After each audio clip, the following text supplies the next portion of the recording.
Selamat pagi Mas Bayu. Terima kasih nih. Ini mewakili teman-teman saya yang tinggal di Bandung ya dan punya keluarga di Bandung. Itu aman Pak ya dilewati jembatan Cisomang karena banyak teman-teman saya akhirnya beralih ke kereta begitu untuk tidak membawa mobil pribadi lewat Purbalenyi. Aman Mas ya, jadi Aman, tidak usah takut buat mobil golongan 1. Saya nyatakan bahwa jembatan tersebut aman. Namun demikian, saya memohon maaf pada pengguna jalan bahwa ada ketidaknyamanan ini. Namun demikian kami harus dengan berat hati melakukan hal ini daripada kondisinya memburuk. Ya. Lebih baik sebelum kondisi memburuk kita tangani dengan waktu yang ada sehingga cepat tertangani ya, karena kita memasuki musim penghujan dan kondisi geologi di sana itu sangat peka terhadap aliran air yang ada di sana. Ya, waktu Pak Menteri, Pak Basuki ke sana juga sempat dikatakan ini karena faktor alam. Persisnya jadi sebetulnya karena apa ini, Pak Ari? Jadi begini, kondisi di sana seperti disampaikan juga oleh rekan-rekan dari Kementerian Energi dan Sumber Daya Mineral, namanya clay shell ya. Jadi ada satu lapisan yang kedap, sehingga ketika hujan turun dia tidak bisa masuk ke lapisan tersebut, kemudian mengalir mendatar, dan ini menyebabkan suatu bidang gelincir tersendiri, kan ya. Jadi, tapi selama kita bisa menangani drainase di sana, insya Allah semuanya bisa kita ambil. Ini juga kan yang menjadi kritik terhadap tol Purbalenyi secara keseluruhan. Ketika kemudian ada longsor atau apa, banyak ahli mengatakan sebetulnya daerah itu, koreksi saya kalau saya salah, itu zona merah sebetulnya untuk sebuah infrastruktur, tapi tetap ada di sana. Menjawab itu apa sebetulnya Pak Ari?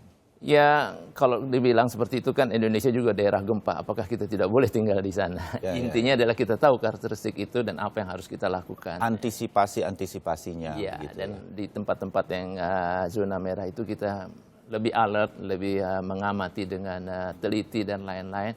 Seperti kasus jembatan ini kan, begitu ada sesuatu anomali, kita langsung tangani.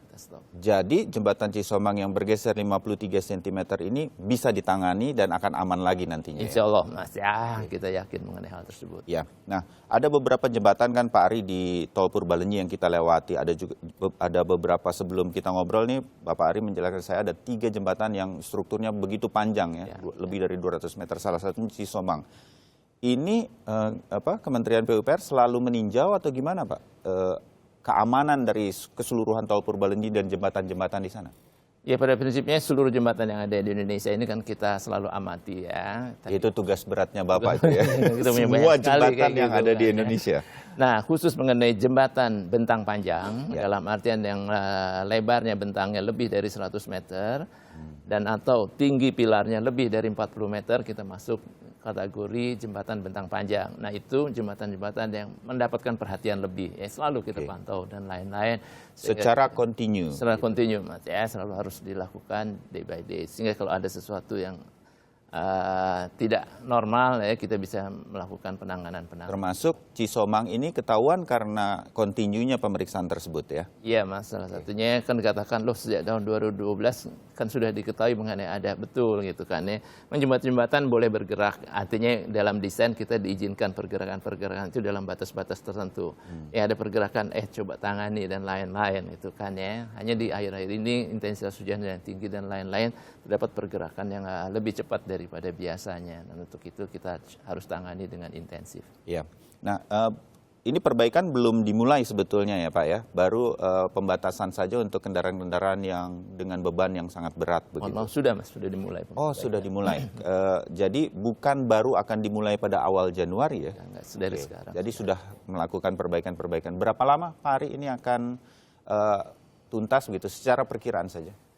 Bapak Menteri memberikan waktu yang reasonable ya, dalam artinya 3 bulan. Ya, artinya jangan juga kemudian buru-buru nanti malah tidak tertangani keseluruhan. Oke lah, bekerja dengan begitu teliti dan lain-lain 3 bulan. Setelah 3 bulan kita evaluasi. Tapi teman-teman optimis 3 bulan bisa kita laksanakan, kecuali ada hal-hal yang ekstrim ya.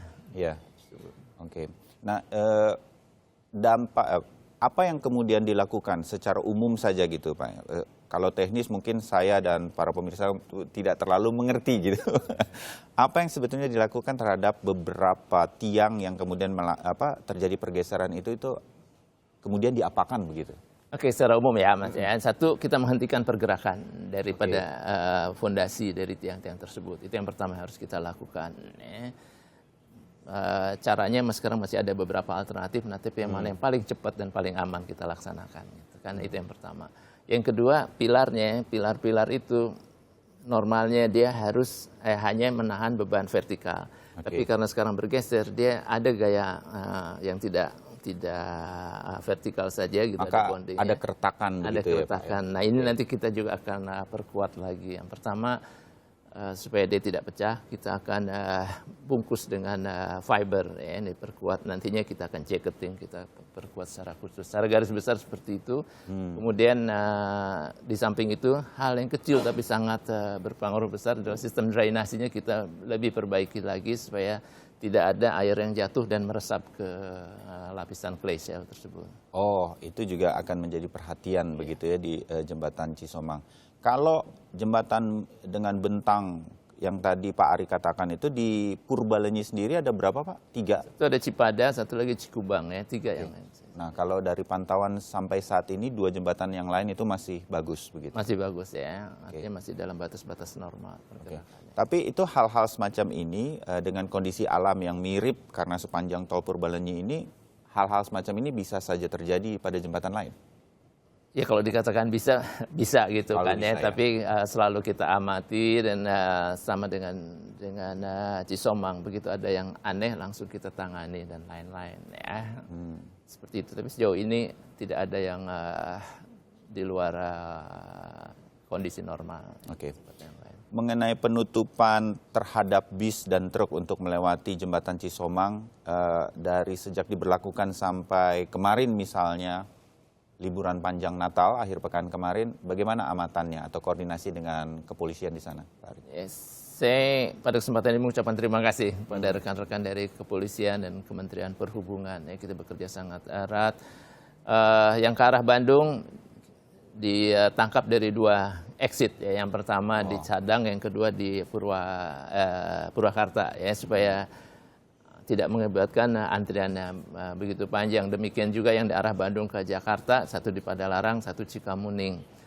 Yang saya lihat, karena saya 2 kali mengamati di sana, masih ada ketidaksiapan. Artinya truk besar dari kanan terus harus keluar ke kiri. Ini mengakibatkan tidak mau bersabar antri dari jauh ya Pak dari ya? jauh gitu itu kan. khas orang Indonesia kayaknya. Ya nggak juga, artinya mohon kerjasamanya gitu kan ya mengenai hal ini. Kemudian dia di jalan nasionalnya sendiri, saya sudah menugaskan Satker di sana untuk alert ya, kendaraan berat ada di sana, jangan sampai ada longsor lagi di sana gitu kan ya. Artinya karena menjadi sangat vital ya, karena kenaikan lalu lintas ini saya minta mereka berjaga juga di jalan nasionalnya. Ya. Kami berupaya semaksimum mungkin supaya dia tidak terlalu mengganggu. Dari sejauh ini semua masih bisa terkendali.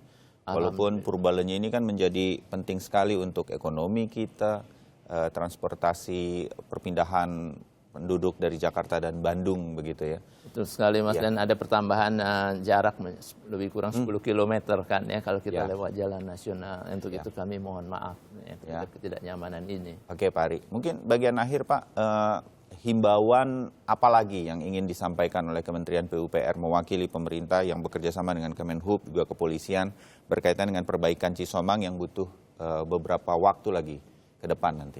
Yang pertama, kita perlu waspada, tapi jangan ketakutan berlebih gitu kan ya, menjadi paranoid juga ya. Kami bekerja sama dengan para profesional menjaga keselamatan ya, karena keselamatan pengguna jalan adalah yang paling utama buat kami gitu kan ya. Jangan menyebarkan isu-isu yang aneh-aneh dan lain-lain ya.